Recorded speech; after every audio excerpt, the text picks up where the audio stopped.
আজকে চলে এসেছি একটা পুঁটি মাছের রেসিপি নিয়ে। আজকে রান্না করব পুঁটি মাছের টক। তার জন্য দেখো, মাছগুলো খুব ভালো করে পরিষ্কার করে ধুয়ে নিয়ে পরিমাণ মতো নুন হলুদ দিয়ে দিলাম। খুব ভালো করে মেখে নিচ্ছি। কড়াইয়ে সাদা তেল গরম করে নিয়ে মাছগুলো ভেজে নিতে হবে।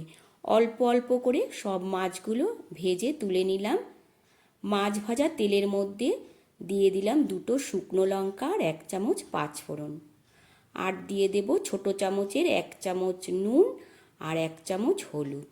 আর দিয়ে দিয়েছি একটা পাকা লঙ্কা বাটা। যেহেতু টক হবে, একটু ঝাল ঝাল হলে খেতে ভালো লাগবে, তার জন্য একটা পাকা লঙ্কা বেটে দিয়েছি। আর জলের মধ্যে আগেই তেঁতুলটা ভিজিয়ে রেখেছিলাম, একদম নরম হয়ে গেছে।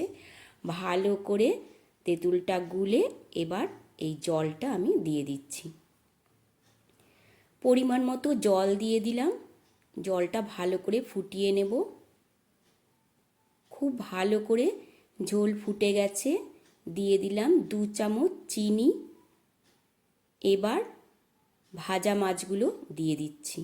মাছগুলো দিয়ে আবারও ঝোলটা ফুটিয়ে নিতে হবে। দেখো, ঝোল অনেকটাই ফুটে গেছে। এবার আমি নামিয়ে নেব।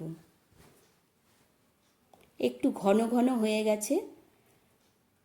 গ্যাসের ফ্লেমটা একদম কমিয়ে ভালো করে ঝোলটা ফুটিয়ে নিয়েছি, যাতে মাছের মধ্যেও খুব ভালো করে ঝোলটা ঢুকে যায়। তার জন্য ফুটিয়ে নিয়েছি। এখন রান্নাটা রেডি হয়ে গেছে। নামিয়ে নিচ্ছি একটা বাটির মধ্যে। তাহলেই আজকের রান্না রেডি হয়ে গেল, পুঁটি মাছের টক। আজকে রান্নাটা কেমন লাগলো বন্ধুরা, অবশ্যই কিন্তু জানিও। আর ভালো লাগলে একটা লাইক কমেন্ট করে দিও। আবারও তোমাদের সাথে দেখা হবে অন্য একটা রান্নার ভিডিওতে। ততক্ষণের জন্য তোমরা ভালো থেকো। টাটা বন্ধুরা।